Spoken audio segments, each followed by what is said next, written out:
I haven't seen.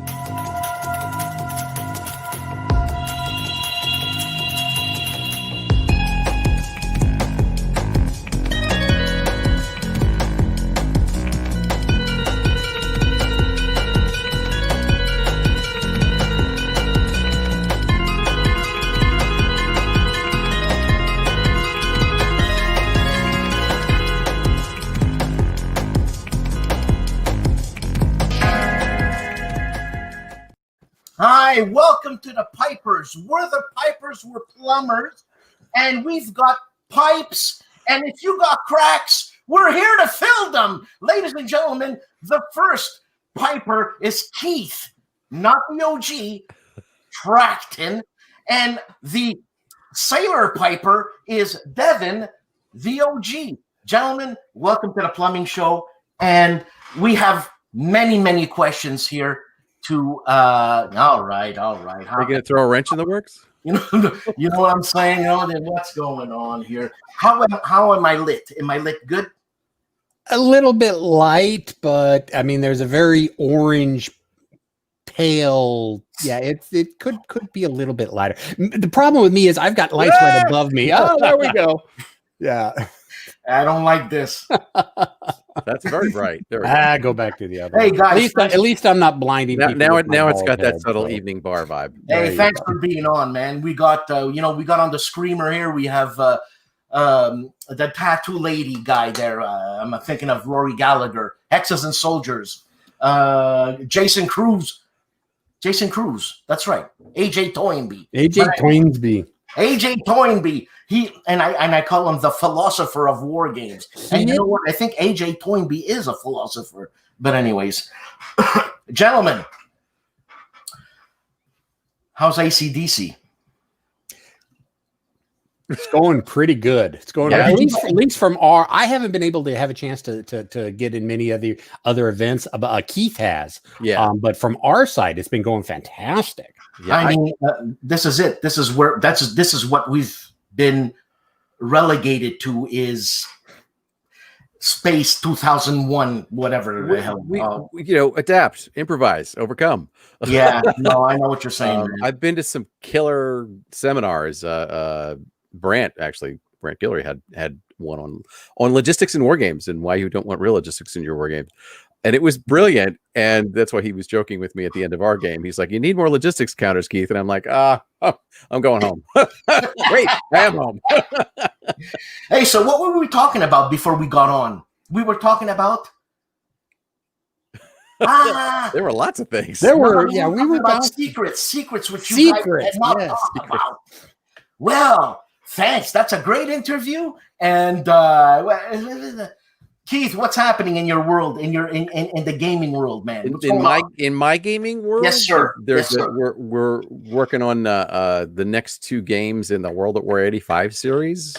Blood and Fury is the next one, and features amongst others the British. And We Shall Hold, which has like the Belgians and the Dutch and the Canadians and some other odds and ends. Lots of Russians in both. And are you a sole designer or are you co-designer? I'm the designer and developer. I have a huge team. There will be games down the line where people will be doing design. Nicholas Michon is doing the design on the next volume after that, which is the French volume. Do I remember? Do we finally pick a name for that? I think we did. I just don't remember. I think there was a name. I think it was a name, but I don't remember. But anyway, what it is. He keeps telling me he's going to do the heavy lifting, but I'm there always, because I'm in charge of the series. So, but for this one, on the other hand, Nick, the team has done, and Nicholas especially has done, always Jeff Schulte, always. But as far as Nicholas coming up with new scenarios for We Shall Hold, he's done a tremendous amount of research, tremendous amount of. And once the date of arrival, what's the? How do you say that? Date of arrival? Are you out of your mind? We're in development. Oh, seriously? It's in fact, I don't know what the Kickstarter schedule is. I know there's a Kickstarter schedule, but I don't think we're in it yet. Okay, so there's no set goal, nothing right now. Not that I know. COVID is just sort of like got everything completely. Oh man! So there's no calling it at that point. It's like it's everybody's stretched. Every time I hear that word, it just it's like, oh god. Right. Anyways, but anyway, so we're playtesting. I was Blood and Fury. We're basically almost through all the scenarios, and we're starting to try and get it in some kind of shape to go to layout as far as the scenario stuff goes and counters and all that other stuff. There's a lot of pieces to everything. We Shall Hold is still very much in development because it's brand new. So. And Dragoon Commander, Dragoon. And okay. Let me ask the OG a question here. And by the way, OG, sir, you are now. Is it safe to say that you are the face? Let me finish. That you are the face of Lock and Load Tactical, or just Lock and Load Publishing? Oh boy. Yes, most firmly. As for Lock and Load Tactical, I have been promoted to projects lead for the Lock and Load Tactical series. So everything Lock and Load Tactical wise goes through me first, which also means if anything goes wrong with Lock and Load Tactical, I'm the one that David yells at the most. I understand. So. and how much, because I know you're a designer also, and you have a game coming out now. Yep, it is. It's kind of up in the air, along with Keith's World at War. It is a tactical module for the Eastern Front called Heroes Road to Stalingrad, and it is focusing on the German summer offensive 1942 in southern Russia, Case Blue, which basically took Germany to the gates of Stalingrad. And it's a fascinating battle. Several hundred kilometers worth of terrain was fought over. So I had mountainous terrain, I had steppe terrain, I had forested terrain. It was a beautiful area to work in.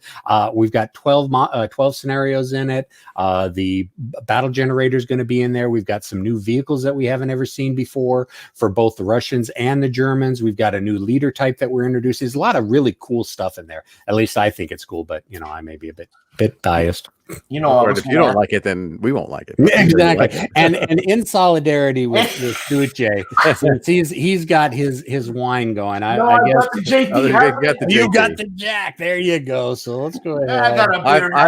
I've been through a pot of coffee today, so I'm kind of done drinking it. I know. In solidarity, Duce. Keith, did we go for supper at WBC together? Yeah. Did we have a nightcap or no? Well, I didn't have a nightcap, no, because I don't drink. But I drank with you. I drank with you. I probably had coffee. Yeah, I enjoy coffee, so that's why I don't remember you. What can I say? And going back, I was going to ask such a stupid question, and I can't believe because Devin, you were talking, and I was formulating it in my mind. And I was going to make a joke. I said, so Devin, who's going to publish your game? GMT? Har, har, har. And then I thought, I know David. I know Devin. I know you guys. When I say Devin, I'm talking about Man from Glad, Devin. Is that his name? Devin, for God's sake. I think so. I think I know who you're talking about. Yeah. No. Maybe. Who?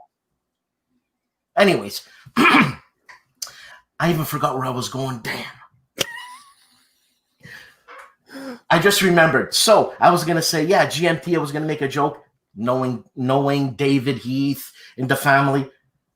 Why the hell would you want to go anywhere else? I'd love to be in that Lock and Load family, man. I guess it's like GMT has their family, and Lock and Load is like, I don't know. I just miss WBC. I'm gonna cry. We had some good meals there. We did. Oh man, we had company. Such a great time. Great company. Publishing is, it's a cult. I like that. It is a cult. It is a cult. It is a cult, and it's great, man. Anyways, okay. So what were we saying? You were asking me about my newest game, and I had just wrapped up about it. Did you talk about your newest game? I did. Did he really do that? I did. I really did. It was pretty cool. New vehicles and everything. New leader type. Okay. So, okay. I'm joshing. That's okay. Keith, man. Yeah. You've got the voice, right? And I like to call you the voice. If you say so. Other than designing. Duce and Voce, is that what you're saying? Hey, I like that. I like that. There you go. So what are you doing for work, voice wise? Because I know you do. What do they call that stuff when you audiobooks? I have done audiobooks. I actually did a couple of 2 or 3 of the audiobooks for the World War 85 series, because there are novels that were written based on the series scenarios, and then there were audiobooks. And since I'm a professional, I'm in the SAG-AFTRA union. Yes. Yeah. It doesn't mean anything to anybody else. No, but it does, what it allows me to do is actually, record audiobooks and get paid for it. So that's right. Yes. So I recorded those audiobooks, and I kind of slowed down on that because the gaming sort of picked up, and gaming takes as much time as audiobooks does, if not more. But it's always sort of in the background. It's not something I have a day job, of course, and so I kind of have to split my spare time. And as developing brand new games, or like We Shall Hold from scratch, that's a whole different thing. You don't have a basis of ideas to start with. You kind of get a writer's room kind of a vibe, where people are like, well, we've got the Belgians and the Dutch, and did you know that the Dutch had Leopard 2s? And we're all like, wow, look, it says so right here. This is really cool. And so the ideas start to flow, and scenario ideas come up. And Nicholas in particular brought up the West German anti-tank stay-behind units, or maybe it was the French. I'm not sure. And I think they were. I was just watching your interview with Mo's interview with Bruce Maxwell, and I saw that. Yeah, and he's talking about Iron Armor, and the counter sheet went by, and I saw those West German anti-tank units with the 26 Luftwaffe. I'm like, aha! The new way. Everybody's going to want stay-behind anti-tank kind of missile units. It's the new wave.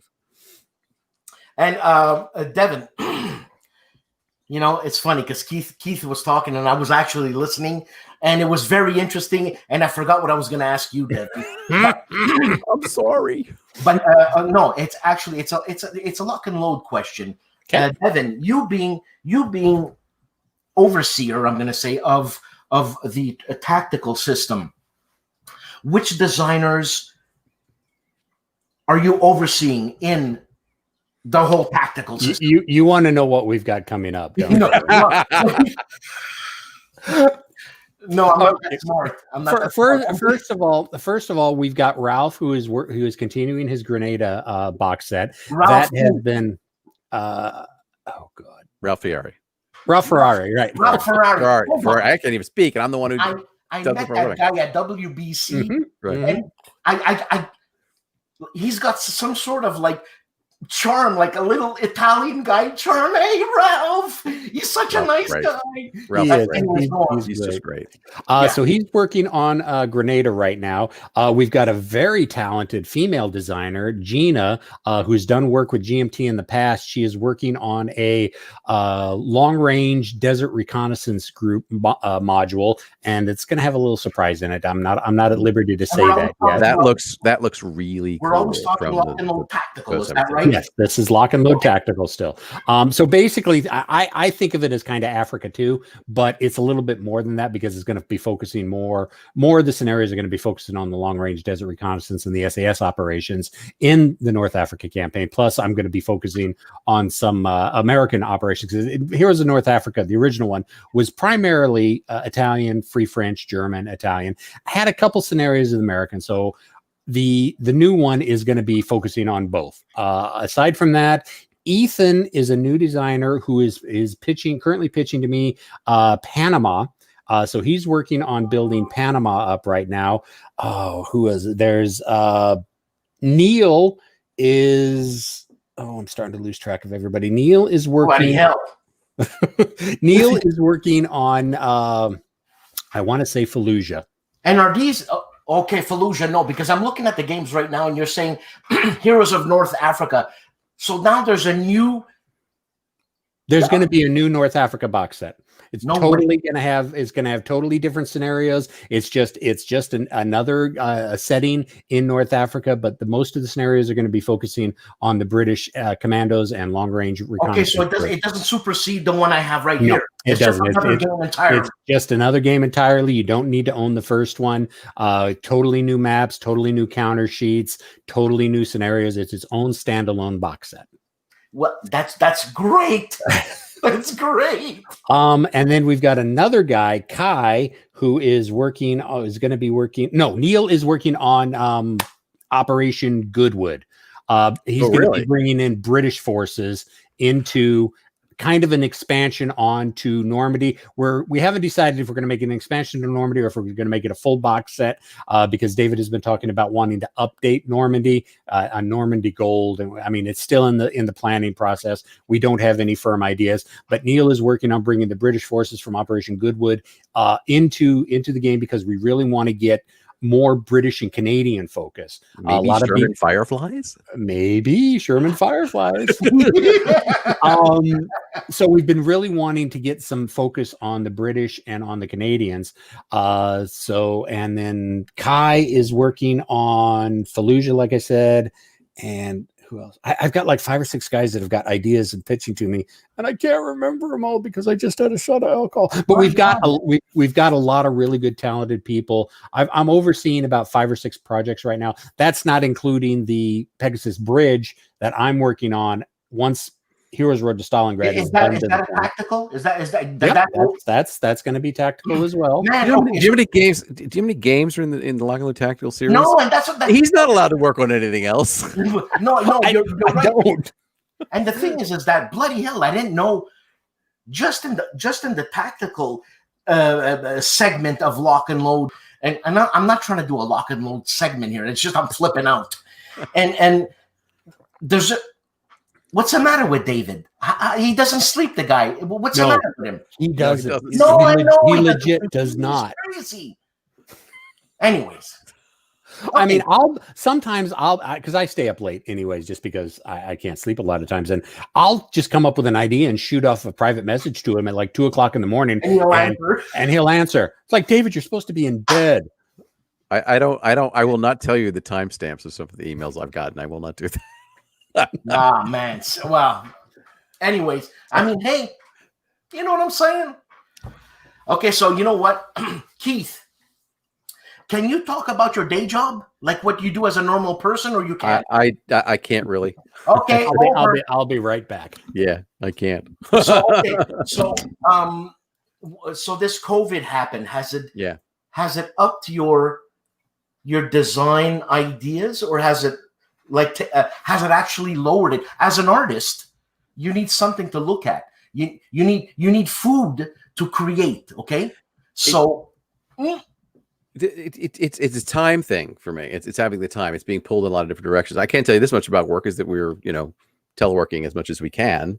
Still have to go in a little bit, but we sort of split that load because we want to minimize exposure. But the teleworking actually saves me commuting time, and that commuting time sort of turns into, oh, I can actually take a look at this section of the rules or whatever it happens to be, or I understand. Yeah, we're gonna have we're working on I don't know if it's successfully or not, but we're working on pontoon bridging rules for World of War 85. So because everybody's got to have pontoons, are just fun. Yeah. But being able to work on new stuff, and I have to say that my team's expanded significantly in the last year. So I kind of need to coordinate things more, and I need time to do that. Literally, sometimes it's they're waiting on me to put something into a format that they can actually do something with, and then they do it really fast. But it's inspiration wise, there's so much material out there to work on. I actually work on my own designs that have nothing to do with Lock and Load to relax. I have a science fiction space ground combat game on a sort of an operational level that I've got on my table sort of in playtest mode. But there's so much to do in the World of War 85 world. So many ideas down the pike, and the two there's David hasn't finalized anything, but we've had ideas of we're going to do like 2 games in a Kickstarter, and maybe we'll do 1, maybe we'll do 2. It's leaning toward 2, I think. So that would be all right. Well, Blood and Fury and We Shall Hold, maybe we'll be in the same Kickstarter, and then we'll the next 2 games. Well, Nicholas has been working really hard on the French volume that at the moment is, I don't recall the name, but I'm pretty sure we have one. But then America Breached people have been waiting for that, and I've been waiting for that, and I'm like, well, maybe it's time we put that in, and that would probably be where we would lean for those two games. And again, no decisions are final, can't promise anything. This is just literally, it's like if I tell you what we discussed this past week, it may change next week, but I could tell you what we discussed. So yes, you'd have the French volume and America Breached, where now you're fighting on American soil. And I mean, the feedback I've been getting is everybody's waiting for it. And like I said, I've been waiting for it too. So just to get to that point where that's a pretty significant point, is to branch out from Europe and get to the States. And then we can double back for, Scandinavia and, the Far East and other odds and ends and wherever that ends up. I mean, there's no lack of ideas for what to focus a game on. If we ever get that far, who knows? Maybe we'll have the Japanese. and Devin, you being close to Lock and Load in terms of company thing, is it possible to talk about numbers? Can I ask you questions about numbers, or no? You can ask. Okay. I may not be able to answer, or I may not have the answer. And it's funny. I speak to David, and I never asked him this, and it's not because whatever. And in terms of numbers, okay. Because I'm intrigued with the World at War 85, for God's sakes. I'm looking at Storm of the Gap, and it's such a huge box. There's it's in an insane amount of stuff in that box. Okay, how many of those games have been sold, and will there be a second printing? I can't speak to the second printing of World at War. Keith, do you have the exact numbers for how many World at War? I don't. I know the Kickstarter was just short of 1,500, and that didn't include if people ordered multiple copies. That was the number of backers. It's on the Kickstarter site. Okay, it's funny because I keep thinking, and it's me that's stupid, that when you do a Kickstarter, you sell like 50,000 copies. Wow, that'd be something. I can say that for Lock and Load titles, we don't go over 2,000 orders at a time. Could be as low as 1,000, could be as many as 2,000. It's somewhere in that. You mean when someone puts in an order? Like, hey, no. When the print order. The print order. Okay. The print order. Yeah. So, and Normandy has gone through multiple print runs. I can't really say the exact number, and we are now completely out again in the warehouse of Normandy. Normandy is our biggest seller, followed up surprisingly enough by North Africa. We have very few titles of North Africa left in. Not sure if we're going to get around to publishing another batch of North Africa. Again, that's something David needs to decide. I can advise him and put input on it, but David is the one who has the final number. But since we are currently completely out of copies, you can still find copies out there. Maybe Noble Knight, a couple other retailers that have copies of them. But our warehouse has none. It's funny you say that, because I actually... I asked David, hey, Dave, what about it? Can I put in an order for this, an order for that, an order for... I think it was 3 items. No, we don't have it in stock. And I thought, whoa, he's doing amazing. Yeah, we like to think so, yes. Yeah, I know, man. And then he tells me, no, COVID, man, and all that stuff. And there comes that 5-letter word. Is it a 5-letter word? Yes, 5 letters. So, and it was like, oh, man, okay. Well, to give people an idea, normally our warehouse runs 6 or 8 people, depending on if we got new orders coming in, new titles that are being released, what have you. But our warehouse normally is 6 to 8 people. We are down to 1 person in the warehouse now because of COVID. And Darren, bless his heart. Yep, Darren, bless his heart, is doing the best he can. But the situation, I mean, we even had to close the warehouse down for about a week back in November, and that threw everything into a huge turmoil. So all I can say is please be patient with Darren. He does his best to get the support tickets as quick as possible and does his best to get the orders out in a timely manner, but he is still just one man doing the job of 8 people. No, I give him the hardest time possible. That guy gave me such grief at WBC. Call him every day and ask him, where's my order? Even though I haven't put in yet. Where's my order? Don't call him. Just put in support tickets. So I think his phone got kind of overheated during the Christmas holiday season. I can say, is just to address your World at War 85 reprint, the first person to mention World at War 85 reprint was you just now. Haven't heard that. You know, I think I don't think we're sold out. I don't know. No, I don't think we're sold out. No, I talked to David about what our status was, because dealing with price support for different kinds of stuff like that, I need to know what our supply levels are. We're still. I'm all I'm gonna say is triple digits. That's all I'm gonna say. But that's how many copies we have left is in the triple digits of World at War Storming the Gap. And the funny thing is, we actually have less copies of Storm and Steel than we do for Storming the Gap, even though we ordered the exact same amount of each. We're not really sure what happened there. So. And hold on. That's the expansion. Yeah, that's the expansion. That was a Kickstarter only. For some reason, again, we ordered the exact same numbers of Storming the Gap and the exact same number of Storm and Steel, but for some reason, we don't have as many Storm and Steel copies as we do. So it sounds like people are buying the expansion, and that's got to be you need the game to play. You need the base game to play the expansion. So, but maybe they're just getting it to go with other people who bought it. Keith, your sci-fi game that you're having fun with. Are you planning on expanding on it, and maybe we can see the light of day one day? No, I have that plan in my head, but have to talk to David. I have to make the game, but yeah, it's a siege game actually. Think of in a way it's heavily influenced by Warhammer 40K, which is where the idea came from, and it's a massive siege of a planetary installation that's humongous. Literally 5 to 10 miles of hex. I haven't decided yet, but it's huge. There's walls all the way around, walls on the inside, very much a siege game, endless sea of attackers.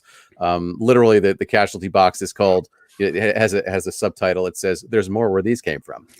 And then of course the defenders, there's never enough of them, so their casualty box, it just says we happy few. And it's going to be fast and relatively easy, and it'll have some new concepts as far as movement. A lot of science fiction, everything moves fast, and I'm looking at it going, so basically you got to keep your zones of control up, otherwise they're going to go right through you. So there really aren't any movement values. You just kind of move. It's sort of like a chess game in that respect. And we'll see how it goes. It basically, I'm dividing it. It probably release it in 4 pieces because the map is so huge, to make it A, publishable, and B, playable. So divide that huge city and its approaches into 4 quarters.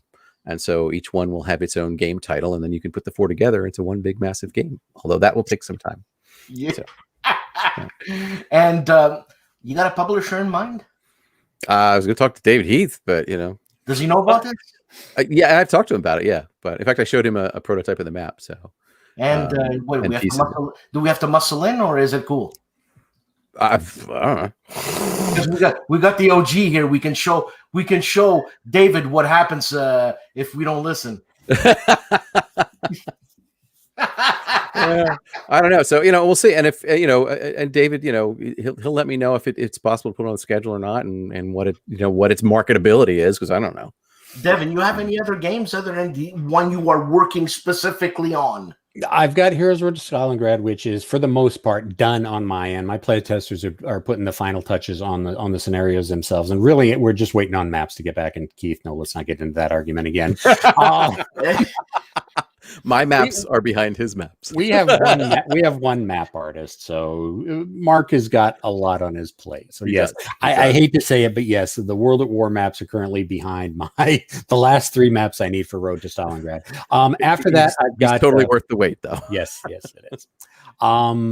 Heroes of Pegasus Bridge, which is going to be 10 to 12 scenarios. I haven't completely nailed down all the scenarios in that one, but it's going to be the British airborne invasion, the glider invasion, and the 12-15 hours immediately after that of Pegasus Bridge. And solo ability with that? The same as any other lock and load tactical module. Okay. The Pegasus Bridge is a lock and load tactical module. After that, I have the plans. David, hold on. Okay. Are you going to have any events in the Pegasus Bridge? What do you mean? You mean like lock and load tactical events? That's right. David seemed not to have liked that, but I like that. It's not so much that David doesn't like the events. And he and I agree with this when it comes to the events. The events are good for the first time you play the scenario. After that, if you play the scenario knowing what the events are against someone who doesn't know what the events are, no, that's no good. Yeah, it's no good. No. But what David and I have agreed upon, and believe me, the guys that have worked on the modules in the past, if you look in like Heroes of the Nom, there's one scenario that's got like 8 pages of events, and it's a great narrative experience. Once. Yeah, that's great. Fine. But what David and I have more focused and agreed upon is that, yes, we want to keep the events in the game, but we want to have a random roll for every event. So it's something different every time. Okay. So yes, events will be in the game, but they will not be single events. They will have multiple options that going according along with what happened historically, and maybe a little bit of hypothetical breaking of that, because that's what we do. We're just hypothetically playing out battles. So yes, there will be events in them. They just won't follow the standard one event. It'll be one event with 3 or 4 different outcomes. Sorry, not a problem. Go on. You were saying it's so now, okay. And then after that, I know David wants to do hero paratroopers or hero jump boots or something like that for air mobile operations. I don't know if I'm going to do that one, but it's something he wants to do. And the magnum opus that he really wants me to work on is Heroes of Stalingrad. And that one is going to be a beast because it's going to be a mix of historical maps and generic geomorphic maps. We're going to have the Red Barricades. We're going to have the Bread Factory. We're going to have Pavlov's house. We're going to have Mamiev Kyrgyz. We're going to have the docks. We're going to have the sewers. The sewer rules are going to be in there. I may even make a separate map for some of the sewer engagements. So you're not playing above ground. You're playing actually in the sewers. Wow. But it's going to have a lot of historical maps, which will be taken. And this is going to take me a while because I'm thinking at least probably 8 or 9 historical maps. And then I'm going to have a whole bunch of geomorphic maps for just, all right, this was an action that happened, but I don't want to make up the historical map for it. So we're just going to throw this there. This one may be 2 volumes, depending on how much work I put into it. It's going to be a beast. The Stalingrad. Yeah, it's a magnum opus. It is going to be what I've always wanted to do on a tactical level for Stalingrad, and I can't do it small because Stalingrad was not. I understand. It's funny because Combat Commander has many modules, and they do one of Stalingrad and this and this and that, and I thought, oh my God, it's still so restrictive. Stalingrad is just huge. I mean, are you kidding me? Anyways, that's awesome. I got shivers. And you know what that means? I gotta pour myself another glass. Gotta have another drink. And this, Dev, all the time. This is the tactical series all the time, right? This is all tactical all the time. I do have other games, like any person who's but he's not allowed to play them. Exactly. I am not allowed to touch anything that isn't a lock and load. No. Fortunately, I get a lot of stuff to play. I just did Space Infantry Federation, and I need to continue my playthrough with that. And I've got some play on demand games that are upcoming that I'm going to be taking a look at as well. But yeah, I've got other titles that are up here and in various forms that I've designed. It's like I had a blocks game that I designed one time, the invasion of Japan, the hypothetical invasion of Japan. I've got this is going way back, an exploration game, kind of like Source of the Nile, but more of a fantasy setting. So you're not playing with historical constraints, and I can just do whatever type of fantasy age of exploration game where you're exploring this blank map and filling in the hexes as you go and different events that happen there as well. I've got the one I've probably got closest that if I really had to put out, I've got a card driven Eastern Front game that's like 10 turns long, and each turn is like 6 months, and it's on the core and army, but it's really card driven. Yeah, I mean, I've got plenty of games that have been up here, but I just I can't do them because there's so much tactical stuff. Does a tactical game need to be based on historically accurate maps, or is it historically appropriate enough? For the most part, Lock and Load Tactical have always taken historically appropriate enough. Now, we do have 3 historically accurate based maps, Novell, Frozen Hell, and Dark July, and those are based on historical locations. Heroes Road to Stalingrad are going to be using geomorphic maps, so it's historically appropriate areas. When I do the Stalingrad series and Pegasus Bridge, specifically Pegasus Bridge is building for building accurate. I spent probably 6 months putting together the playtest map for that thing. Now, so how do you do that? You Google Map everything? Google Map everything, and honestly use input from other designs that other people have done. But yeah, a lot of reconnaissance photos. There's this wonderful thing called the Library of Congress, and the website, you can go to there and you can get maps and maps of pretty much everything. So I rely heavily on at least you can Google Map Pegasus Bridge now, and it's mostly the same as it was in World War II, but you still need the World War II version. They actually replaced the bridge several years ago, and they moved it to a different place, and it has its own museum. There's a new bridge going across the canal now. But for historical, it's reconnaissance photos, map descriptions. The Germans, I got to say this, the Germans were beautiful at keeping meticulous maps. The problem was they were also very anal about destroying those maps as they retreated. So if I can get my hands on German maps, that's beautiful. I love German maps are par excellence. But like I said, there's not many of them. So I have to rely on US maps, British maps, reconnaissance photos, and stuff like that. And that's one of the reasons why it takes so long to craft one of these. No, I understand. Because you might have 5 different aerial photographs covering the same location, but they're all at a different scale. And so you got to figure out, it's like, all right, this building is here, but it's this big here. So that means I need to adjust these buildings over here to be this side. But yeah, Lock and Load Tactical has done historical maps in the past. To answer Harold's question, Pegasus Bridge will be fully historical. Most of the Stalingrad maps will be historically accurate as well. Like I said, we're going to have the Red October factory, probably the Barricade factory, Pavlov's house, the granary, the docks, Mommy of Kurgan, and those are all going to be historically accurate. But just so I could do a lot of generic library, yes, there are. Some of the scenarios, just so not everything is historically accurate, because I'll probably lose my mind by the time I'm done working with that. It will also have a very large number of geomorphic maps, just because I also like geomorphic maps, because the more geomorphic maps you have, the more you can make your own stuff up. And I like giving people options with that. Now we've got, I think with Ralph's design and Gina's design, we've got 79 maps and 79 geomorphic maps in the Lock and Load library. That's not enough, in my opinion. Before I get into Keith, I wanted to, because Harold is he's trolling. Hi, Harold. He's trolling us. No, he's not. He's very legit, and it sounds like a labor of love. Yeah, it is. No, it's for the streets for the Stalingrad module, whatever it's probably be just Heroes of Stalingrad. David Gantz is my go-to authority on my big picture version of what goes on there. And if you don't know who David Gantz is, he has a 3-volume series, historical series on the lead up to Stalingrad and Operation Mars right after it, or Operation Uranus, whichever one, the one that the Soviets did to break the lines and start the actual siege of Stalingrad. And each one of them is like 800 pages long. Okay. Oh, wait. Okay.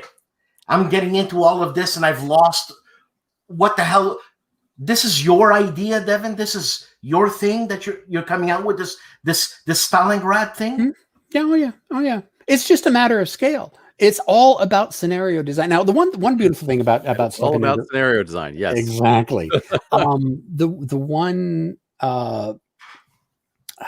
benefit that I have stepping into Lock and Load is that the rule set is already done. We just upgraded to 5.1, and that was let's not even get into that. No, but huge props to Stefan for if Stefan wasn't overseeing that, we would have never. Hold on, you mean Stefan Tanguy? Yeah, Tanguy, Stefan Tanguy. He is our rules and editing expert. The man knows the rules better than I do. Wait. What's his name, Devin? Stefan. Wait, what did I call him? Stefan Tanguy. I don't speak French. If I was speaking German, ich habe eine kleine dicke Poking at you. He's Deutsch. poking at you. Oh, that's hilarious. I I'm love you, man. I sorry. love you, I man. apologize. I'm No, that's fine. That's Let fine. me save that because Bastardized his name the worst. I've never heard anything bastardized. I'm sorry. But anyway. I had a shot of alcohol earlier. I'm not supposed. let and, me save him. Thank you, Harold, for the comment. let me save him and so as far as there's a couple of different things. Like one is that's one of the new things for us now on the World War 85 team is that the rules are done finally.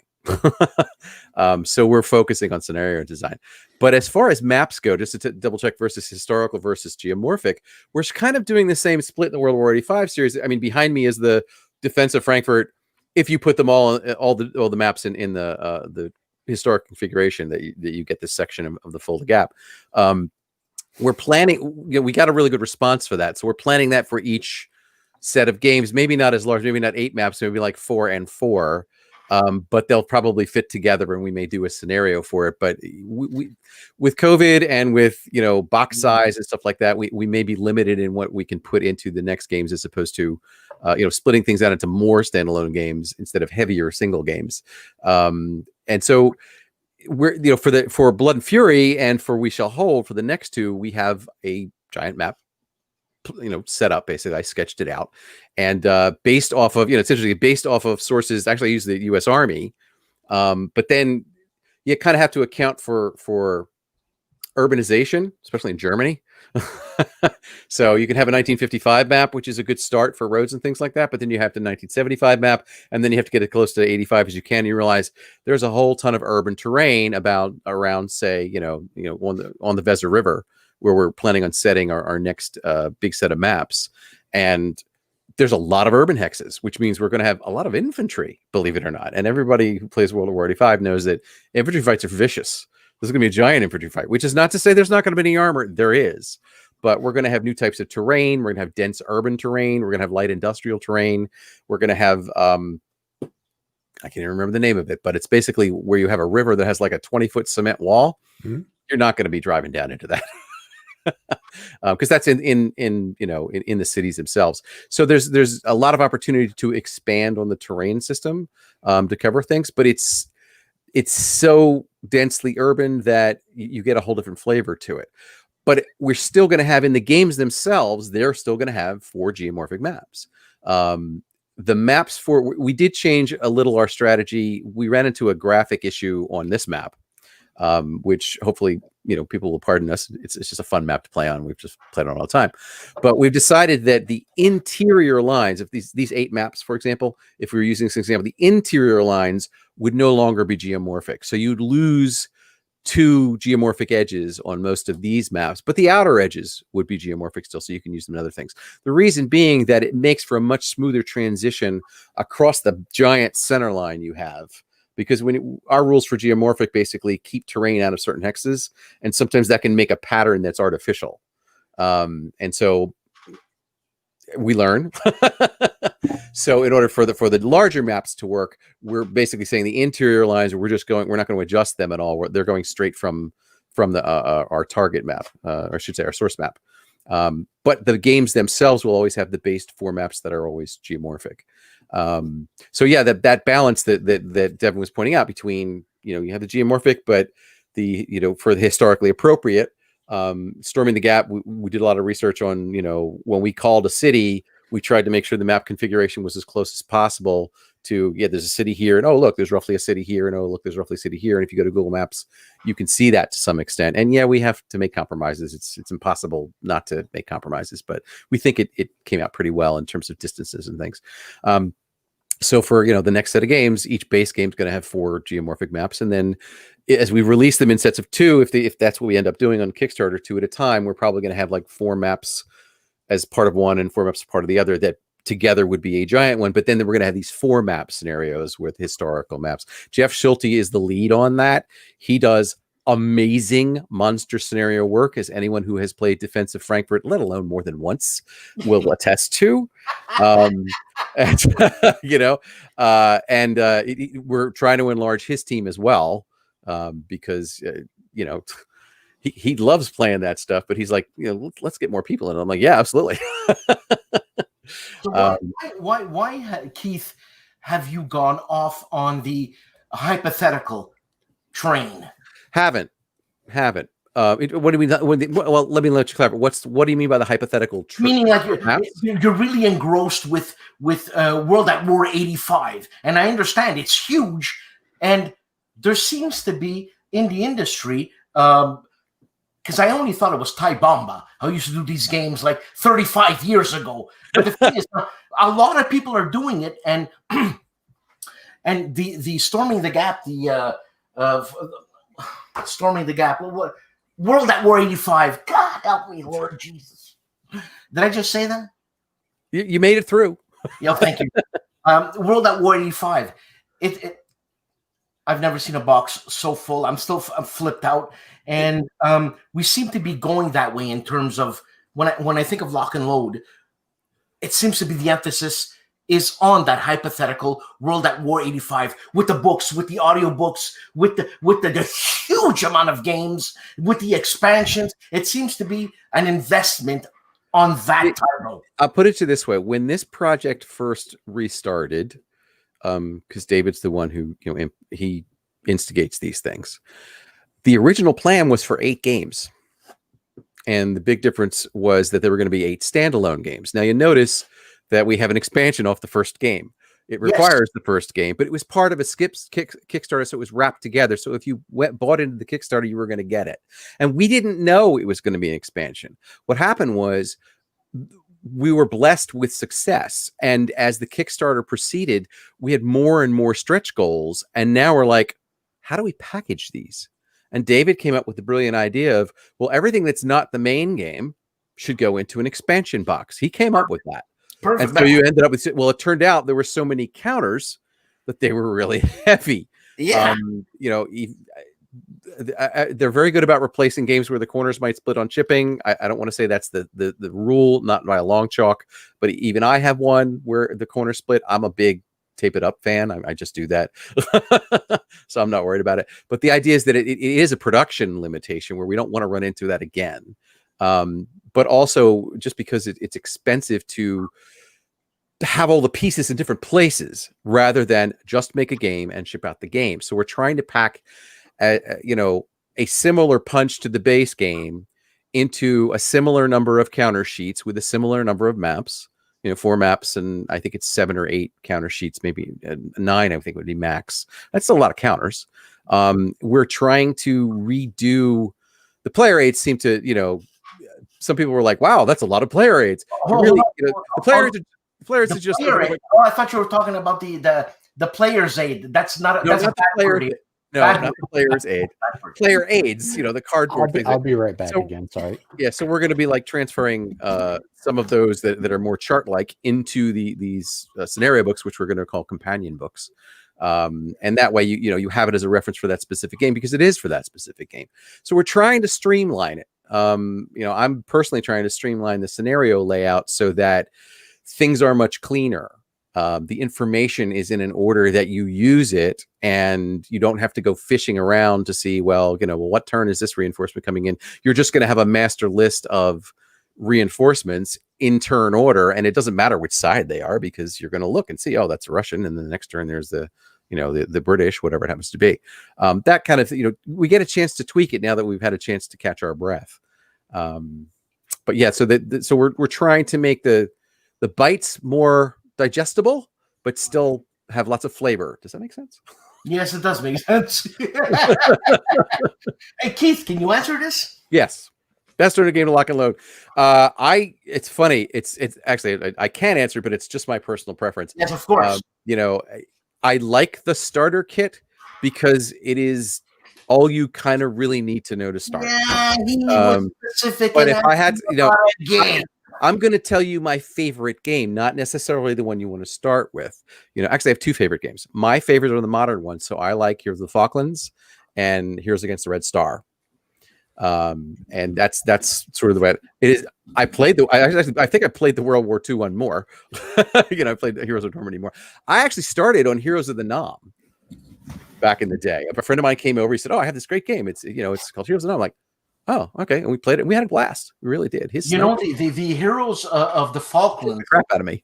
The Heroes of the Falklands. It's pretty distinct, that game, compared to all the other titles, because that was, you know, I remember being alive. Obviously, I remember being alive when that happened. You know, I want to. Go ahead. I want to ask Julio. Are you looking to get into lock and load games in general, or are you specifically looking to get into lock and load tactical? Yeah, because lock and load. Because lock and load is a pretty wide range. Space infantry. The space infantry. There's World War 85. There's lock and load tactical. War. It's like. So I mean, Devin can speak to the best intro game for lock and load tactical. Obviously, there's only one game for World War 85, but there is a starter kit, and I do recommend that. And you know what? It's funny, because the starter kits, it's not a difficult game at all. And no, World War 85 is much less complex than lock and load tactical. I would say for lock and load tactical and answering Private Public and Tank, and Julio Lopez, I would say honestly the best one to probably get into is Heroes of Normandy. Problem is we don't have any copies left in stock. You can find other copies out there, but Heroes of the Normandy sold out. After that, I mean, really all the games pretty much use the same level of comprehension in them, because they all use the same base rule book. So I'm a fan of Motherland. Heroes of the Nam is a really good one. I don't like Heroes of North Africa as much. That's not saying it's a bad game. It's just my focus has never been North Africa. Yes. Right. My preference is East Front. That is where my bread and butter is. So anything that has to do with East Front, I would recommend. But honestly, when you get down to it, all of the lock and load titles can, with the exception of Day of Heroes. Day of Heroes uses a little bit different. It's a touch up, but I would not recommend that for beginners. But all the other ones work just as fine. It all comes down to what your interest is. And the other thing is there's a huge amount of support. I mean, when I got into wargaming, did you say to me that there's a video that tells me how to play this game in bite-sized chunks? I'd go, what are you talking about? Because it was way back in the 70s. But yes, but there's so much support now where if you want to know how to play a game, the first thing you do is go get an overview video, watch that for 10 minutes. You can even watch reviews and unboxings, whatever. And then you start working on the rules, and you can teach yourself the rules. Someone can teach you the rules on video, or at least give you some comfort level. And then you pick up the physical game and you're like, wow, I'm familiar with this already. That's me. So that's there you go. And Nate of the Gimpy Gamer has done seriously insanely incredible work. Little chunks of 2 minutes. Boom, boom, just boom. phenomenal. Nothing more than 5 minutes. And I'll be honest, I've used Nate's videos to help brush up on the rules sometimes. How does this work? You know what? I'm not going to search for it. I'm just going to go watch Gimpy's. You know, it's funny you say that, Devin. I'm going off now. I'm reading Guitar Magazine, and I'm reading something about Adrian Belew, right? Adrian Belew was the guitarist for King Crimson. And they're getting back together, and they're going on tour, right? They're going on tour, and he's like, shit, I don't remember these pieces. So he went to Guitar Magazine where some guy transcribed it and remembered his piece. I swear to God. Yeah, we move on, man. King Crimson. Discipline is not an end in itself, but a means to an end. Look, here's Harold. Harold, can we get this guy out of here? No, we love Harold. Yeah, obviously I love Harold. Look at his face. Look at his face. I love Harold. What was I talking about? I always do this, man. It's squirrels. We always get off tangent every time we talk. It's squirrel. No, but it's funny because every time we get off tangent, I seem to be there. You're not the only one. You should listen to Keith and I when Keith and I have to really, really buckle down on the chatter when we're doing a session online. So no, but being a game designer, both of you being a game designer, I consider you guys, in the true sense, artists. There isn't but it is. It's. I'm not trying to throw flowers at you. It's just what it is. You're creating something, and Keith, being a voice artist, and where am I going with this? You see, I don't know. I don't know either.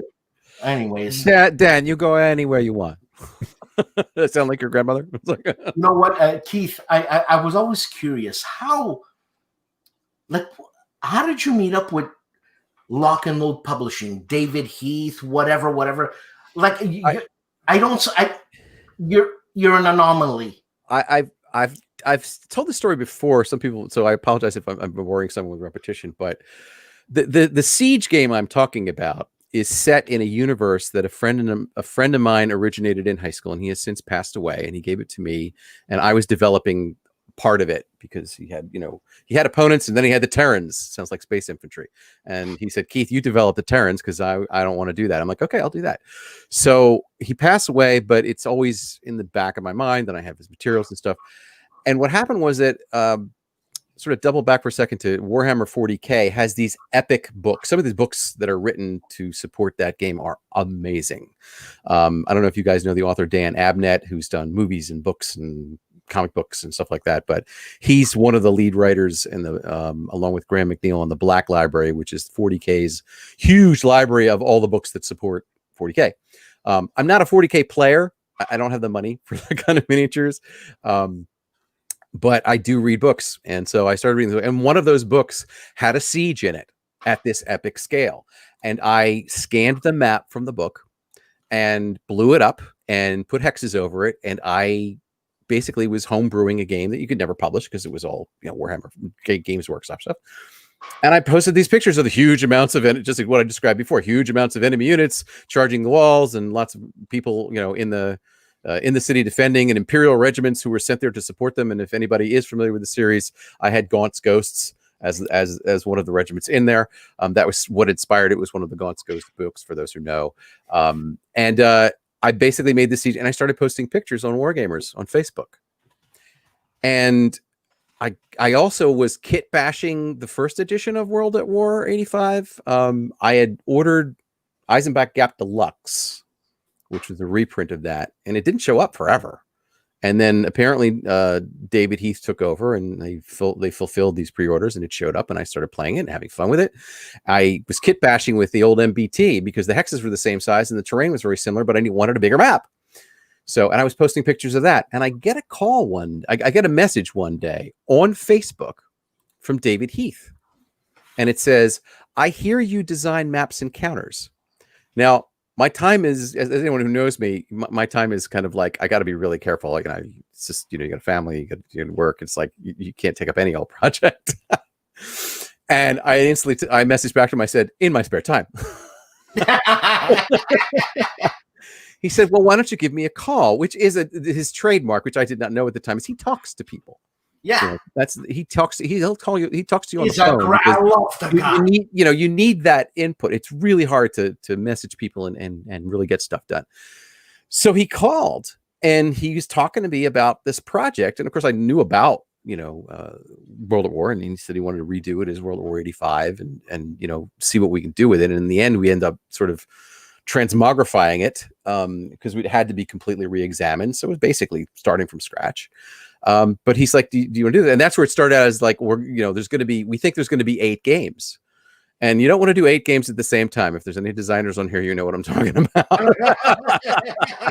And so I kept kind of trying to talk him down sort of subtly. And over the years, it went down to 4, and then it went to 2. And then finally, I think somebody else, he was talking, because he always does his research, and he was talking to other people, and multiple people had said, no, do 1 at a time, which immediately took me to, oh, okay, thank you, because I can only do 1 at a time.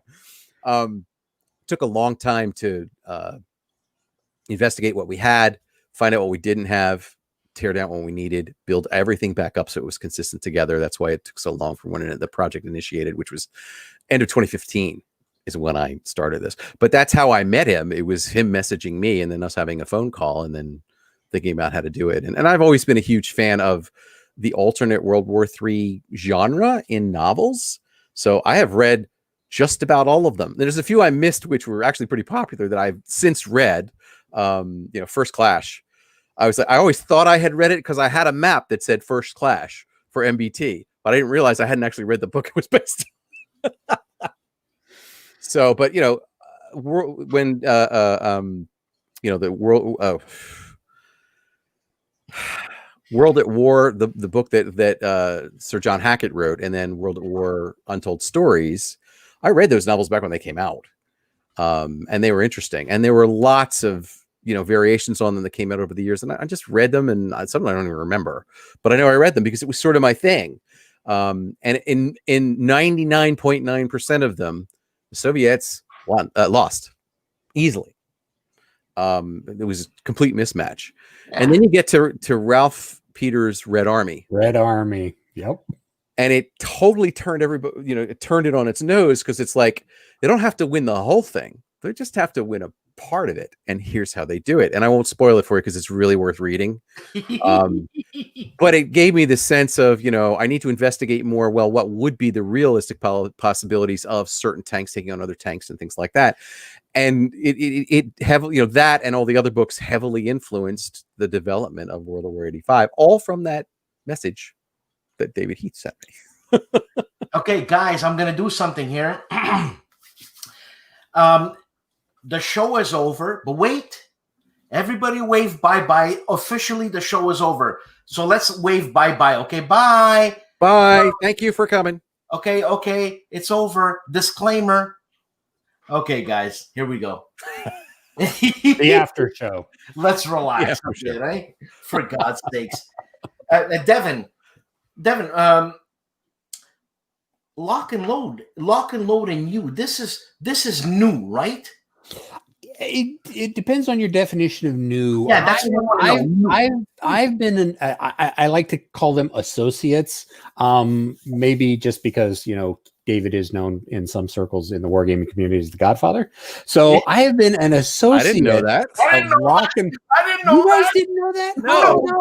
Oh, yeah, no. He's not a large portion, but yeah. And one of his nicknames in the wargaming community is the Godfather, because you know, he's from New York. He's got the accent. You know, he's the Godfather. So I have considered myself an associate for about 2 years. And like Keith, David reached out to me because I had done a gameplay video on the original World of War 85 and had really talked it up, because even the original version of World of War 85 was one of my top 5 favorite games of all time. And so I get this message from David, and it's like, you may not know me. I'm David Heath. It's like, I know who you are, David. I really do know who you are. And he wanted, see? Like, seriously? No. Yes. Who knew? I knew. I didn't know. Now I'm going to call us it, David. Are you not telling me something? I got more respect. So he originally contacted me because he wanted me to do videos for this remake of a game called World at War 85 that he wanted me to do. Because that's huge. Right. And he just basically wanted me to do promotional videos, do an unboxing of everything, do some gameplay videos. And it's like, all right, cool, no problem. I'm getting a copy of World at War 85. I'm all down with this.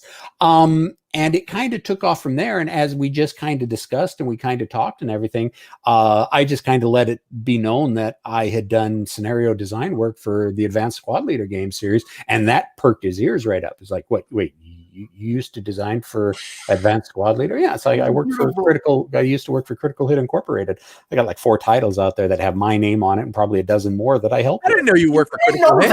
I didn't know that, OG.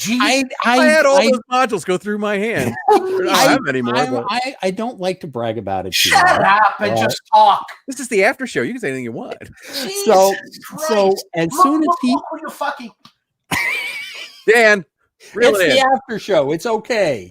This isn't for children anyway. It's live, right? Oh, it is live. Look, it's live. Of course it's live. It's the after show. So as soon as he found out about that, it's like, well, what do you think about Lock and Load Tactical? I love Lock and Load Tactical. It is now currently my go-to tactical system, because I went through ASL and then I went to the Advanced Brooks system, and I stopped. Yeah, hold on a second there, big guy. If you went through ASL, did you get sick of ASL before you knew about Lock and Load Tactical or Advanced Tobruk? Yes. It got to the point with ASL with me where I got tired of giving birth to an accountant every time I played. Yeah, that's what I'm asking. That's what in my younger days, yeah, it was great, fine. But for off and on for 30 years, I played ASL, and then in about 2004, I said, I just can't do this anymore. Jesus Christ! There are other things to do. It's a lifestyle game. Yeah, it's a lifestyle game, and a lot of the guys I played, that was the only thing they played. I want to play other things. I was never good at ASL because I didn't devote myself to it. Right, you played it to have fun, whatever. Exactly. And then in early 2005, I found this game called Against All Odds, and it was from a company called Critical Hit. And I'm looking at it, it's like, man, this looks like ASL. And it's like $45. All right, I'll pick it up. And I get home and I find it's a completely separate system, and it's much easier than ASL. So I played ATS for about no prejudices. No, not really. I don't want to get it. I will always thank Ray at Critical Hit for giving me. Brant's giving me crap in the. I see that.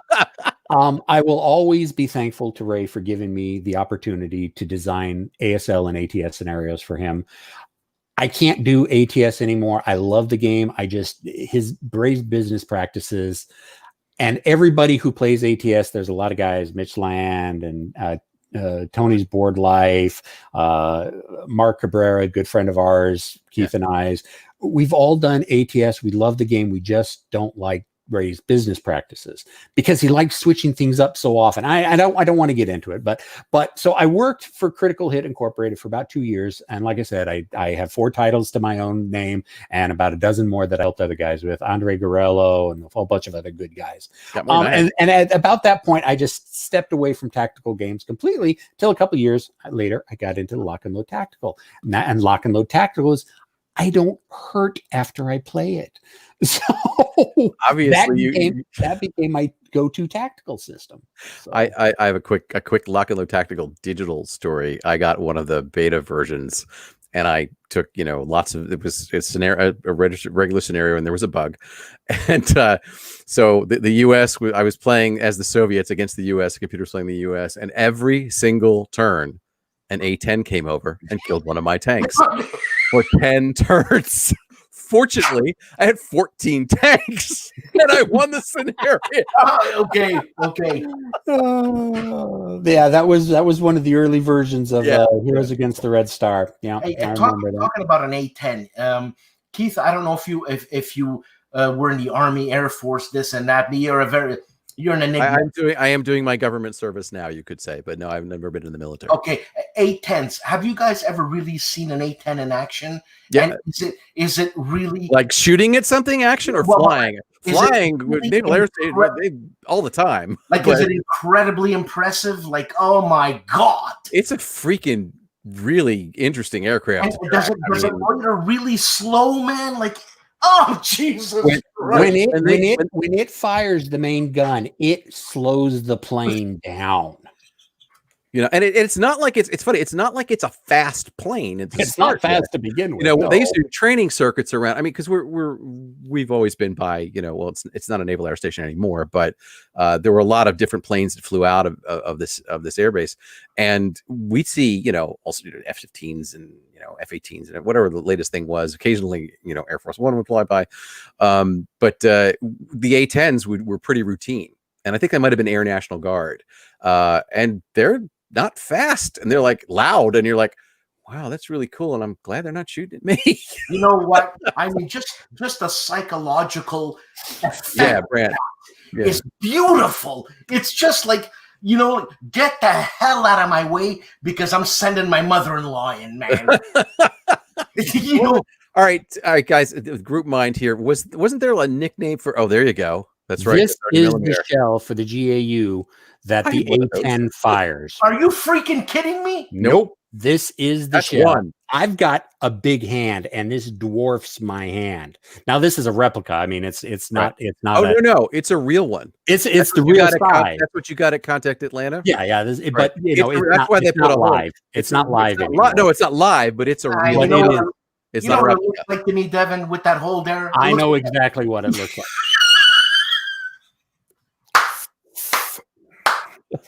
Saxophone. Not a saxophone. Okay. Now, okay. I was going to ask, wasn't there there's the Warthog. Isn't there like the Devil's something, the Devil's Cross or something? Isn't that like a nickname for the The A10? Germans call it the Devil's Cross. The Germans call it the Devil's Cross. What is that? That's a nickname for the A10. That's what the Germans call the A10, the Devil's You Cross. mean, okay, it's funny because you're talking about the Germans of today, obviously, because there was no A10 back in the 40s. So you know what? I was gonna say a bad thing. I was gonna say the Krauts. But I'm German and I don't consider it an insult. So whatever. Okay, Fritzy, listen. Now, if you keep pushing the button, the door will open. Now, the thing is, an A10, when you show me that thing, like to see it when you're holding it, because I've seen many documentaries, whatever, and you just held it in your hands, and the thing is that you call the cartridge and the shell. How do you separate the black part is the cartridge, the silver part is the shell. The black part has the primer back here at the back, and this is all full of gunpowder. Jesus. Now the shell could be made out of depleted uranium. No, but it could be made out of anything. It could be. It could be, but it was made out of depleted uranium because it was made to go through tanks. Uranium. It's really It's hard. it's a very hard solid. This is a 30 millimeter round and can kill tanks. Now, that's what the A10 is designed for. Is a tank killer. Yeah, I mean that Gatling gun. I forget what the rate of fire is. That's insane. It was really nuts. But anyways, how many rounds per minute? Oh, I don't even know. It's something insane. It was either all right. It's either like a 600 to 1,000. I'm misremembering numbers. So 600 to 1,000 or 2,000, something like that. Correct me if I'm wrong, guys. In the comments, if you know, please just say and get me out of my embarrassing position. It's a lot. Now the kinetic energy from something like that, one shot. Let's say the guy had a sniper rifle and he used that, whatever. And the kinetic energy, if it were to pass next to me like about a foot, would it still tear me apart? A 30 millimeter going at that speed about a foot away from you, yeah, you're going to feel it. The concussion is going to hit you. Yeah, it's going through the air and the air slapping closed behind it in the vacuum. Okay, Bayonet here. Like, who is this guy, Bayonet Grant? Why does he know so much? Why is he my boss? Who is he? That's Brandt from Armchair Dragoons. No, I know that, but he can't shut up. Anyway, I think he's trying to say, who does he think he is? So 60 rounds per second. As a matter of fact, he runs 60 rounds per second of that shell. Yeah. So rounds per minute multiplied by 60. That's I'm not just going to stay at seconds. Do you want? Well, obviously you understand. You guys are Americans, right? What I'm going to say is, do you understand what that means? 60 rounds per second. You see how Canadian I am? It's like, so if I hid behind a wall, would it go right? It would go through the wall. It would go through the wall. You wouldn't be hiding behind the wall. You'd just be standing. If I hid behind 5 inches of metal, would it save me? Probably 30 not. millimeter, 5 inches of Depleted uranium. Jesus Christ. No, it probably still punched through that. Yeah. Yeah, depleted uranium is so much significantly so much more dense. That's why they use it, I suppose. Yeah, and that's why they use it as a tank killing vehicle. Right. Why is the U.S. The U.S. Army, the government? Why is the government at one point thinking of actually obsoleting that instrument? It keeps coming back. I mean, they keep trying to say, "All right, we're gonna sideline the A10," and for what's going to replace it?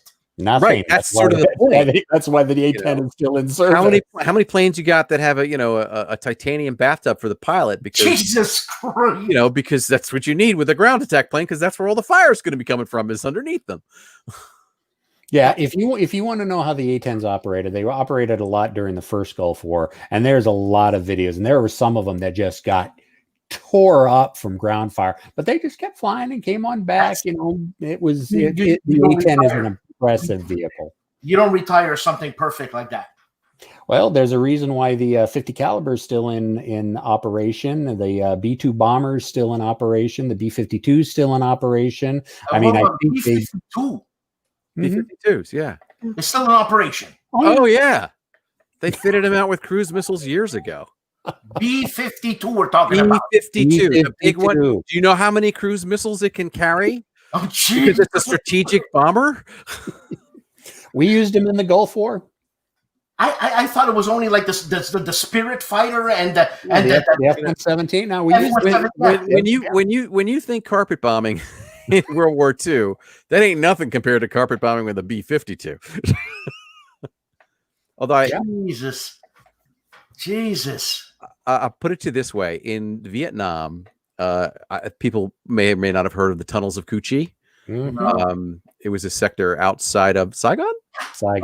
That was riddled with tunnels, and the tunnel rats were our troops who fought in there, and it was a whole different ball. It was like Star Trek, underground, literally, and it was a whole different kind of war.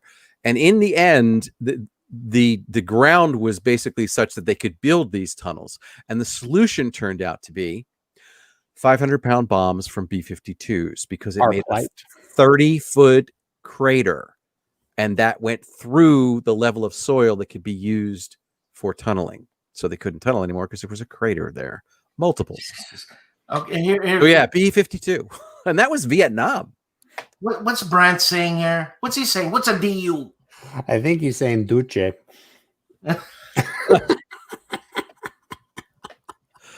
He's doing it to drag answers out of us. He is. He's an interrogator. He gives Devin whiskey, and whiskey and Devin tells him everything. I'm good with that. I am a coffee. I'm easy date. I'll admit that. This guy Brent, you guys know him personally? Like, have you ever depleted uranium? Have you ever seen Brent physically? We've talked to him. We've talked to him on. No, you think I could beat the shit out of him? Are you gonna arm wrestle again? Sorry, didn't mean to bring that up. Brent. Oh, it's depleted uranium. Depleted uranium. Yeah. Okay. Yeah. Jesus. The only thing denser than depleted uranium. Yeah, okay, I can see that. Experts here. God. Not supposed to fit like that. Anyways, guys, this was great. Keith, I miss you. Devin, I never seen you. For sure. I'd love to see you guys, man. Look, we're just talking about nothing. We're having a good time. Oh yeah, definitely. Imagine what it'll be in real life with more alcohol involved. Yeah, but hold on, Devin. You look busy. You look busy. Okay, you look busy right now. Quick, look busy. I can't look busy. This is it's my day off. It's after 6 o'clock. Yeah, I'm taking it easy, and I'm not busy right now. It's after 9 o'clock here. I'm brain fried. What time is it, Devin, in your place? 6 o'clock. Like I said, I'm Pacific. I'm Pacific Coast time. Keith? Huh? Oh, it's 9:20 here. Yeah, it's 9:20 here. Yeah, I'm on the East Coast. Yeah, I'm on the East Coast. Which I found goes as far west as Ohio, because I have a friend in Ohio. It's like the same time zone. I'm like, oh, yeah, pretty far. Yeah. Well, anyways, I don't know what else to say except Canada. It's legal now. The whole country? They're allowed? Legal in Washington State, too. So, Hey, flowers are always good. Keith, thank you so much. Seriously. Anytime, bud. Anytime. Evan, I can't wait to see you, man. And a lot of fun. This is a lot of fun. I love doing this. And you guys are beautiful. I could give you a kiss. I'm Italian, but COVID, forget it. I'm not worried. You can give me a kiss next time you see me. There you go. I'll even shave extra close for you. That's freaking creepy. But anyways, guys, thanks a lot. And chat, thanks a lot, man. And Bayonet Brent. Yeah. So, you guys, thanks for stopping by and listening to our stories. I appreciate everybody coming. Hopefully you got something out of it, because every time this is done, I'm like, did I say anything? Nah, did I get myself in trouble? Did I say this anything? Is so much fun. This is so much fun. Like, blast. Seriously. Love doing this. Have a good night.